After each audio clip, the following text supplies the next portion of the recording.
Tonight, humanitarian crisis. No husbands, no help, and no future. The Russian siege on Ukraine's capital city. The U.S. warns food and supplies in Kyiv may run out in 2 weeks. Hundreds of thousands fleeing the onslaught.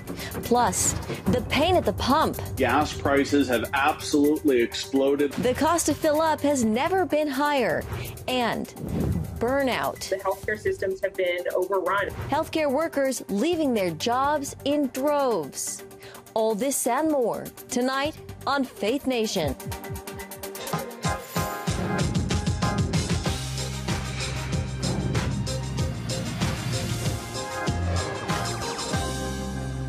A Ukrainian maternity hospital left in shambles after a devastating Russian strike. Good evening in Washington, I'm Jenna Browder. That bombing coming as Russian forces advance in the port city of Mariupol. Ukrainian President Volodymyr Zelensky posting this video of the destroyed hospital on Twitter, saying, quote, "People, children are under the wreckage. Atrocity. How much longer will the world be an accomplice in ignoring terror?" Zelensky adding, "Close the sky right now." His latest call for a no-fly zone over Ukraine. Meanwhile, Vice President Kamala Harris is heading to Poland as a rift between the U.S. and Poland continues over sending fighter jets to Ukraine. For the latest on the Russian invasion, we turn to senior Washington correspondent Tara Mergener. Tara? Well, Jenna, the war's been going on for 2 weeks now with no end in sight. And the dispute over how to deliver Russian fighter jets, or rather Polish fighter jets, to Ukraine is the first divide among NATO allies since the war started. Vice President Kamala Harris, as you said, headed to Poland to step in as the war rages on. Police and soldiers rushed to evacuate victims, including an injured pregnant woman, after a Russian airstrike devastates a maternity hospital, wounding 17 people. And Russia's relentless bombardment, including of civilians trying to flee, prevents people from safely escaping the hellish conditions that they've created. Amid the carnage, the Biden administration is rejecting Poland's offer to transfer fighter jets, not directly to Ukraine, but to the U.S. in Germany. The U.S. is sending 2 Patriot missile batteries to Poland at their request. Russia, which is threatening retaliation against the United States, is becoming more isolated from the Western world. But at a press conference, Secretary of State Antony Blinken and the UK's Foreign Secretary ruled out the likelihood of a no-fly zone over Ukraine's humanitarian corridors. But the reality is that setting up a no-fly zone would lead to a direct confrontation between NATO and Russia. And that is not what we are looking at. And I agree with everything that the Foreign Secretary said. Some of America's biggest brands are also cutting ties. This is skyrocketing gas prices are expected to climb even higher after President Biden banned Russian oil, gas, and energy imports. A united response to Putin's aggression has been my overriding focus. But he's refusing cries to pump up oil production in the U.S. As gas prices soar, the U.S. is now looking to countries to replace Russian fuel it once sought to avoid, including regimes like Venezuela. Biden may also travel to Saudi Arabia, which has so far been unwilling to help fill the void or even take the president's calls. Meanwhile, as Russian forces advance, Ukraine's president insists they won't surrender. In a display of that defiance, the National Symphony Orchestra performing in the capital city.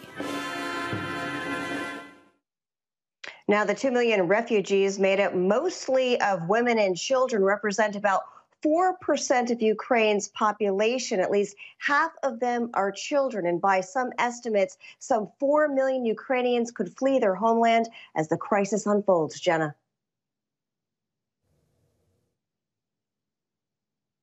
Franklin Graham is the president of Samaritan's Purse, and he joins me now to discuss the group's work in Ukraine during this dangerous time. Franklin, thank you so much for talking to us today.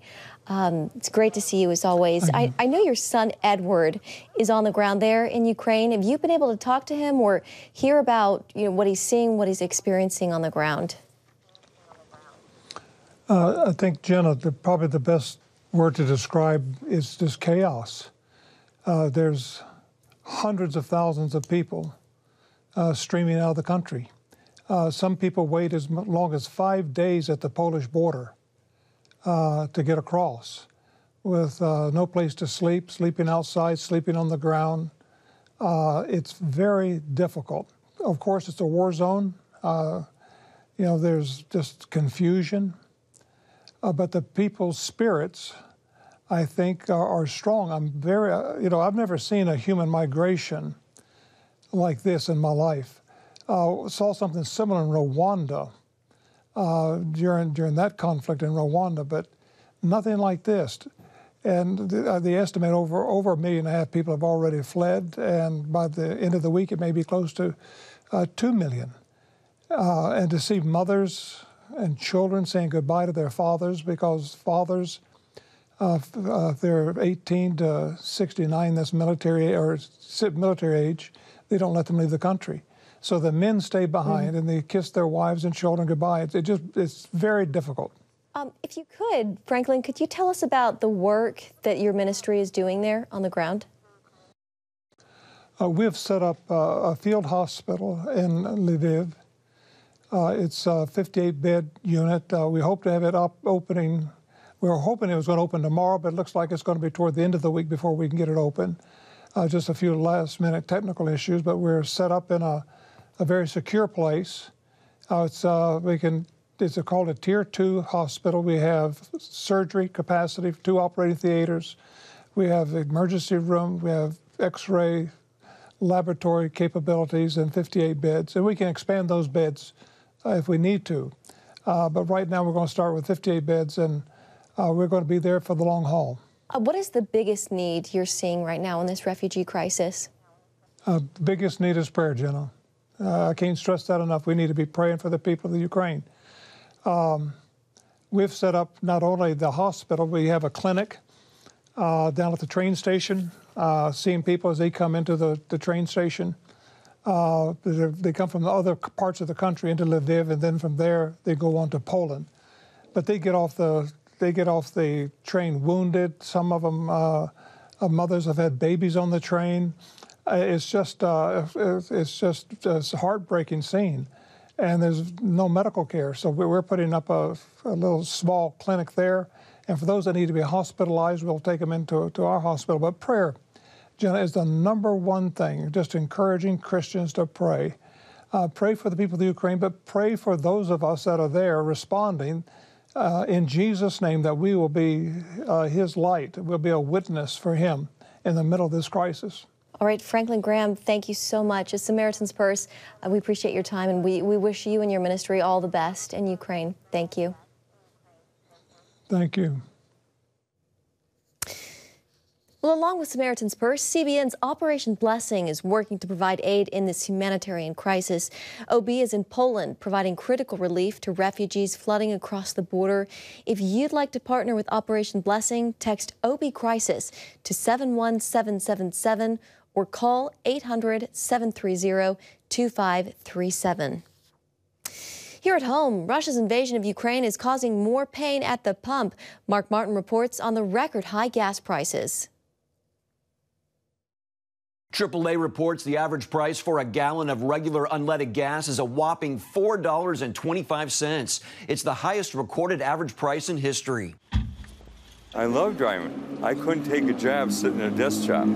I worked at the phone company in the 70s. It was so boring I got fired. Michael Mell has owned and operated a transit company in Ohio for the last 12 years. He thought the pandemic was his greatest challenge as an entrepreneur, but gas prices are definitely a tough proposition. I had to adjust my prices accordingly because I'm going to drive. I don't care if the gas is $3.99, $4.99. I'm going to help people because I was put on earth to help people. Today, White House Press Secretary Jen Psaki said there's widespread consensus that the sharp increase of energy prices since January was caused by the buildup of Russian troops at the border of Ukraine. She said Russia is the 3rd largest oil producer, and energy supply disruptions and market volatility are the result of Putin's war. She also weighed in on how to address the skyrocketing gas prices. Our approach has always been twofold. One, we need to ensure the supply meets the demand out there in the marketplace. price. There's a couple of ways to do that. Obviously, we're engaging with big global oil producers around the world to meet that demand. But there are also, as we've talked about a few times in here, 9,000 unused oil leases that oil companies could certainly tap into, and we've encouraged them to do that. Drivers in California continue to have the most pain at the gas pump, with the statewide average at $5.57 a gallon. Mark Martin, CBN News. The path to the highest court in the country and pushback against the president's nominee.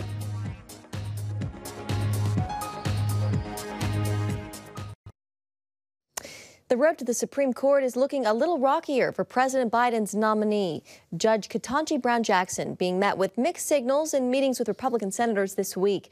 Senator Susan Collins calling their Tuesday meeting productive, signaling Jackson's could win her vote during upcoming confirmation hearings.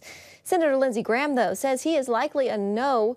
He was one of just a few Republicans who voted to confirm Jackson to the D.C. Appeals Court. Today, Senator Josh Hawley met with Jackson and had this to say afterward. I mean, I don't have my mind made up. I don't believe in this idea that, well, a justice is a representative of a particular administration or a particular, you know how he or she's going to vote in cases. And court watchers won't have to wait much longer. The confirmation hearing begins in less than 2 weeks. And joining us now is Penny Nance, President and CEO of Concerned Women for America. Penny, welcome. Good to have you with us tonight. So you heard Lindsey Graham, or we mentioned Lindsey Graham. He said he's a no, likely no, on Jackson. This is a quote. He says her nomination means the radical left has won President Biden over yet again. Do you agree with that? And how would Jackson stack up to others on the court in terms of political ideology? Well, the truth is that Ketanji Brown Jackson is a very smart woman, a very accomplished woman, but the problem is that she's an activist. We have her history already in front of us. People have really started to dig into her record now. And we know that she has worked along with the abortion left, NARAL and others in order to write briefs, to write amicus briefs on their behalf that encourage the discrimination against pro-life views. We know that she, as a judge, restored funding for Planned Parenthood and 81 programs. So we have her record. What Concerned Women for America has said is that Republicans need to do their job. They've got to meet with her. They've got to look at her record. They've got to go through the committee process. And we have strongly always urged there to be justices confirmed that believed in the Constitution. KBJ refused to say whether she believed in a living Constitution, which means the living Constitution means it's code for whatever I want it to say is what it says, right? And so, you know, we have deep concerns about her. Again, she's a very bright woman, but she's an activist, and we hope that Republicans will give her her day, but also ask the tough questions and actually look into what she's done and said. Penny, on the topic of abortion, there's a new discussion about to what degree the Texas Heartbeat Act has contributed to a decline in abortion in that state. Going forward, and especially if the Supreme Court overturns Roe v. Wade, what's the best way for states to encourage women to choose life over abortion? Well, I would point to not just the heartbeat bill, but also the fact that Texas funded $100 million in abortion alternatives. It's not just about the law. It's about giving women other choices, better choices, and supporting them in the idea of keeping their babies, of actually carrying their babies to term, and then either parenting or placing for the hundreds of thousands of parents who are waiting for babies and want to adopt. At Concerned Women for America, we have been saying to anyone that will listen that now's the time for something we're calling life.gov. We need one central place that HHS puts together using the hundreds of millions of dollars that have available of taxpayer funds, repurposing some of the $500 million that Planned Parenthood gets of taxpayer money every year, or completely reprogramming, and giving women all over this country at their fingertips the opportunity to know what their options are, to know what the alternatives are. Everything from legal help to housing to all the private and public opportunities that are alternatives to abortion. Right. All right, Penny Nance, we are out of time, unfortunately. Next time, we do want to talk to you about your Faith Month that Concerned Women for America is proposing. That sounds Penny great. Nance, Penny Nance, Concerned Women for America, thank you so much. Good to see you. Pandemic burnout. Up next, healthcare workers leaving their jobs in droves. What it could mean for your medical care. Pfizer is moving ahead with studying their antiviral treatment for COVID-19 in kids. The pharma company announcing today they've started phase 2 and 3 of a clinical trial of the pill Paxlovid for kids ages 6 to 17. The drug has already been authorized by the FDA for emergency use by adults. Studies show when taken early, the pill reduces the risk of COVID hospitalization and death by 89% for people over 18. Meanwhile, around the world, today, former Israeli Prime Minister Benjamin Netanyahu announced he's tested positive for the virus. Though, according to the statement, he's feeling well. His announcement comes as COVID cases are dropping around the world. According to the World Health Organization, new infections globally dropped by 5% this past week. Deaths were down 8%. Well, these past couple of years, healthcare workers have been stretched especially thin. They've treated more patients, worked longer hours, and have sometimes had to quarantine from their families. All the pandemic pressure is causing burnout. As Lori Johnson reports, in an industry already facing shortages, 20% have left their jobs in the last 2 years. A major reason driving this crisis is the record number of elderly people in America. A huge generation of geriatrics with ever-increasing medical needs. At the same time, older healthcare workers are choosing to retire. Healthcare has been experiencing a shortage of nurses and other healthcare workers for long before the pandemic. And we just expect that to intensify as baby boomers continue to age and as they continue to leave the workforce. That's due to high burnout rates beginning before 2020. Then the pandemic made it even worse. Nearly 20% left their job in the last 2 years. The healthcare systems have been overrun, especially the emergency rooms and the ICUs, where you're taking care of people who are very sick from this pandemic, and then also being asked to take care of additional patients or work additional hours. It's a lot of additional emotional burden for us to carry. The shortages run the gamut: lab technicians, aides, respiratory therapists, you name it. Experts tell lawmakers the U.S. needs 200,000 nurses per year to meet the increased need. And we face a shortage of up to 124,000 doctors by 2034. Those numbers are scary because as you and I are all getting old, we will need care. And that care may not be there. In one effort to get more doctors, medical schools are accepting more applicants. That's only part of the solution, however, as there's also a need to increase the number of physician residency positions. Residency is the period of required training after medical school, but before doctors get their medical license and can practice on their own. Resident physicians generally train at teaching hospitals like Sentara Norfolk General for anywhere from 3 to 7 years, depending on their chosen field of medicine. The federal government covers those costs for the most part at a price tag of about $1 million per resident.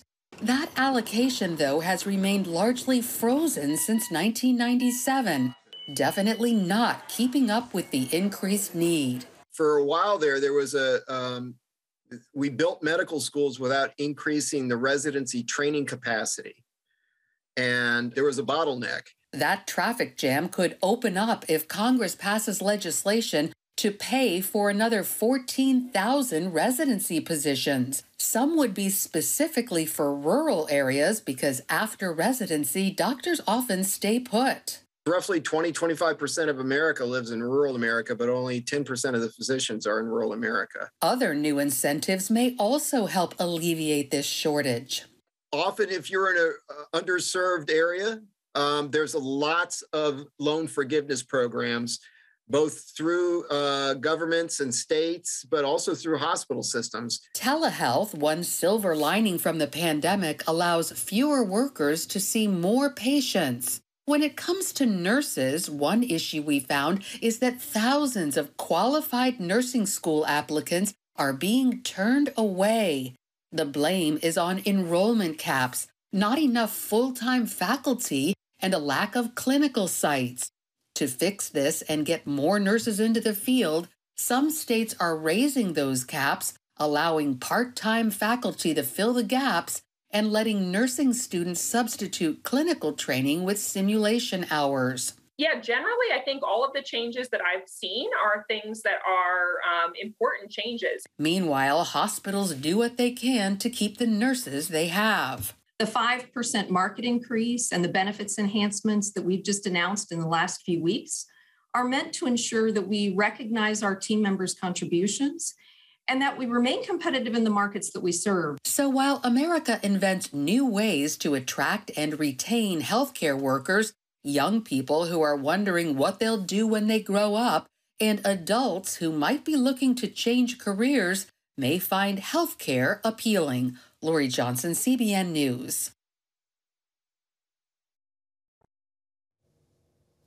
Finally tonight, a phone conversation you would never hope to have. A midnight call from a family member saying bombs are going off outside their home. But that was the case for Ina Ogle, a teacher in Ohio, whose mother and brother still live in Ukraine. In answer to prayer, though, both were able to be rescued. Ina's brother, who suffers from cerebral palsy, had to be carried down 8 flights of stairs. A Christian center for the disabled then helped them escape to Germany, and from there, they made it to the United States to be with Ina. My only hope was in God, and God, placed people in my life that could get them out and take care of them while they were still there. So glad to see them all together there. And now safe in the United States, the family says they are praying for those still in Ukraine, as well as their Russian enemies. And that's a good note that we will leave the show on tonight. We thank you so much for joining us, and we hope you'll join us again tomorrow. And for the latest on Ukraine, you can go to cbnnews.com. Have a great night.